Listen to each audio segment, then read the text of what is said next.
So ito guys, merong babala, no, dito. Mag-ingat sa mga manloloko, mga kapiksi. So ito, panahon ng scammer, guys, kasi kapag kayo ay naloko, maaring mag-cause yan ng mga financial troubles, no, lalo na sa pera. So mag-ingat sa mga scammer kasi baka mawalan kayo ng pera or magkaroon kayo ng financial loss sa mga transactions, sa mga online transaction, kahit sa mga banking transactions nyo guys, no. Usong-uso na yung mga mobile wallet, even yung mga mobile wallet na-hack guys.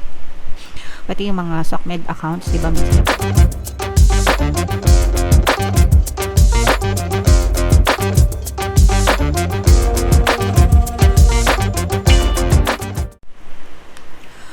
Hello guys, hello Aries, welcome back to Pinoy Pixie Tarot. Ang pamagat ng episode natin for tonight is Pasko 2025 mga kapiksi. Titingnan natin yung energies nyo para sa paparating na Pasko, Aries.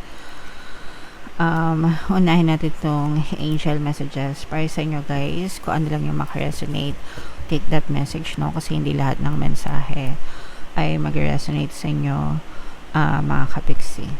So, first message, ito outdoors. Okay lang naman to guys kasi usong-uso to ngayong Pasko, talagang ang daming lumalabas, kahit nga ako lumabas guys eh.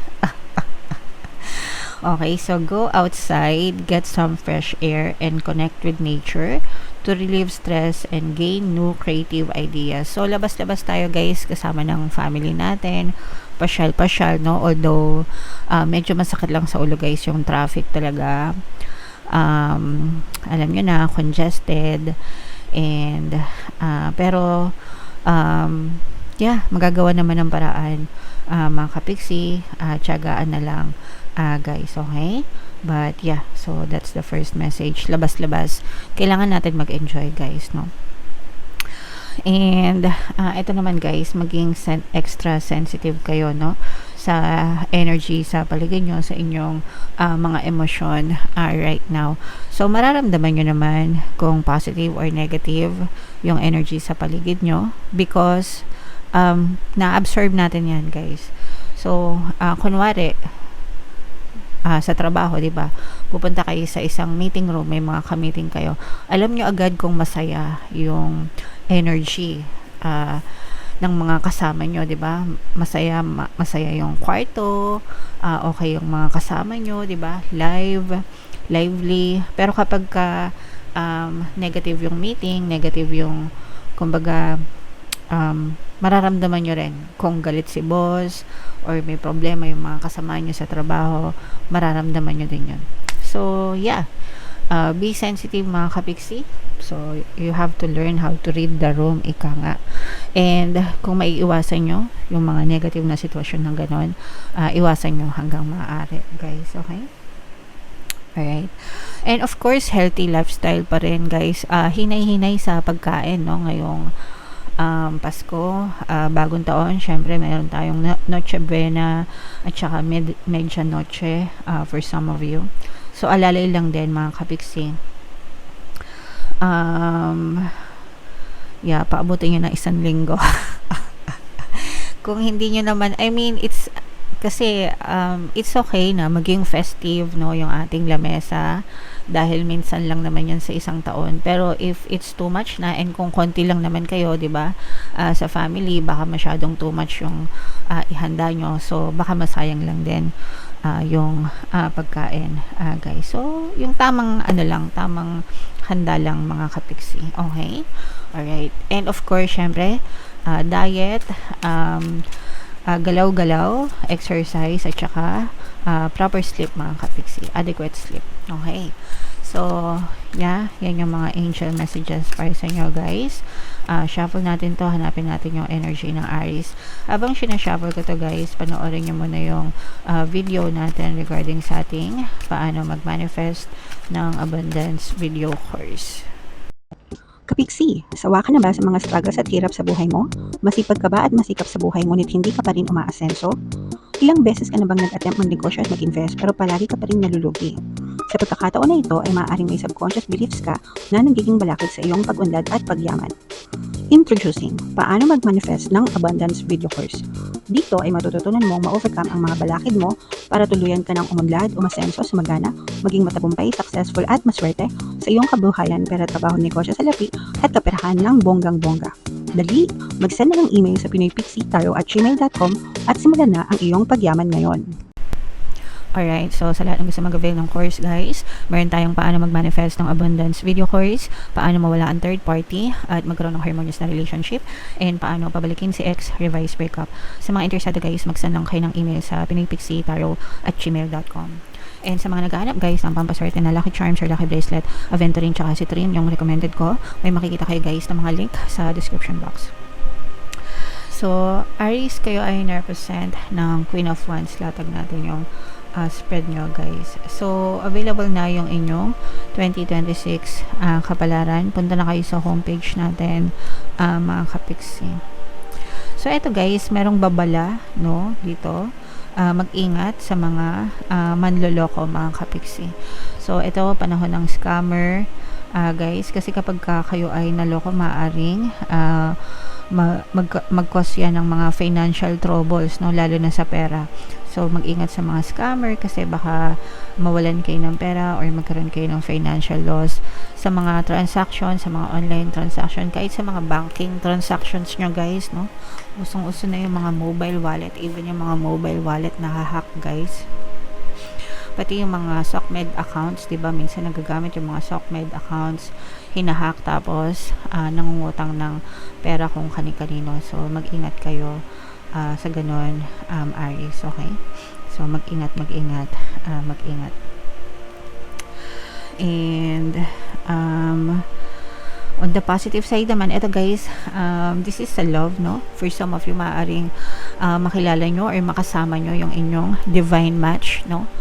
Ngayong panahon ng Pasko, mga kapiksi. So, there's a room para sa love life, guys. And kung kayo naman ay meron ng partner or in a relationship, maaaring maging maganda yung pagsasama nyo or magkasama kayo ngayong Pasko, guys. Especially kung LDR kayo. Kung LDR kayo, guys, may chance na magkita kayo or magkasama kayo ngayong Pasko, mga kapiksi.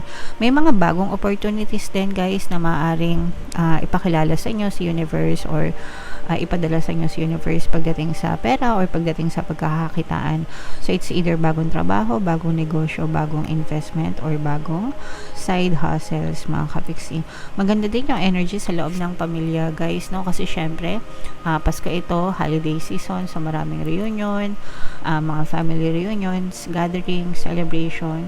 So, i-enjoy nyo lang yan ngayong Pasko, guys, and maaari di kayong makatanggap ng mga magagandang karma, good karma from the universe, guys, ngayong Pasko. So, lahat yan, guys, i-mind nyo na to, mga divine match na to, harmonious relationship, mga no opportunity sa pera, good karma. Yeah, i-mind nyo na, ayan, no, may mga bagong opportunities talaga, guys. Magiging very peaceful, very mapayapa ang inyong Pasko, guys, especially sa mga celebration. Payapa lang, tahimik lang, walang masyadong gulo, mga kapiksi. And ito nga yung sinasabi ko, may mga bago or maraming opportunities yung pwedeng ipadala sa inyo, i-introduce sa inyo, guys, ni universe.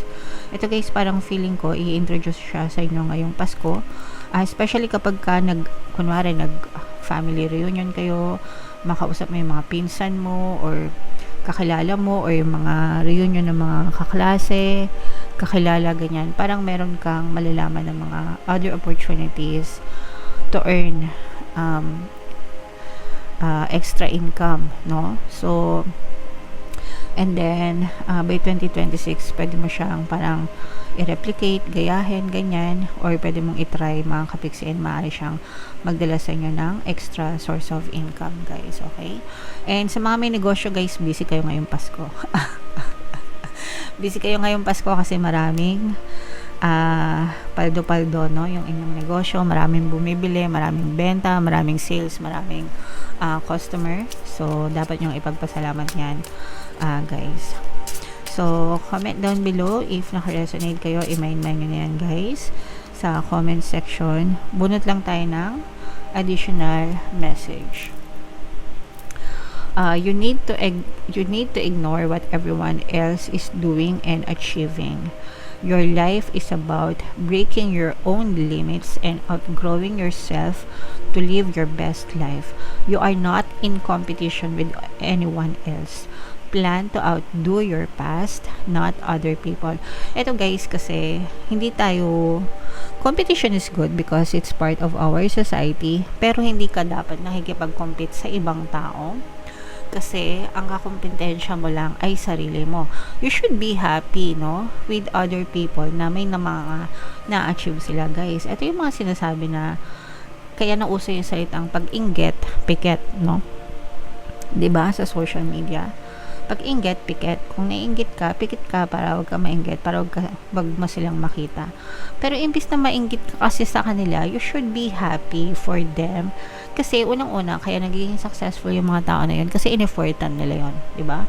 In-effortan nila. Hindi mo alam kung ano yung effort na ginagawa nila behind the scenes, especially sa SOCMED.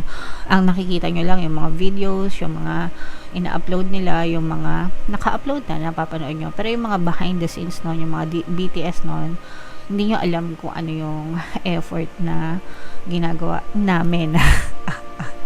For example, itong video na to, ito lang yung nakikita nyo, pero hindi nyo nakikita yung everyday na ginagawa ko, kung paano ako nag-video, kung paano ako nag-edit, and everything, di ba? So, lahat yon effort ng mga successful na tao. Huwag nyong kainggitan yon guys, no? And don't throw stones at them. Instead, pwede nyo silang gawing inspirasyon and i-analyze mo yung sarili mo, no?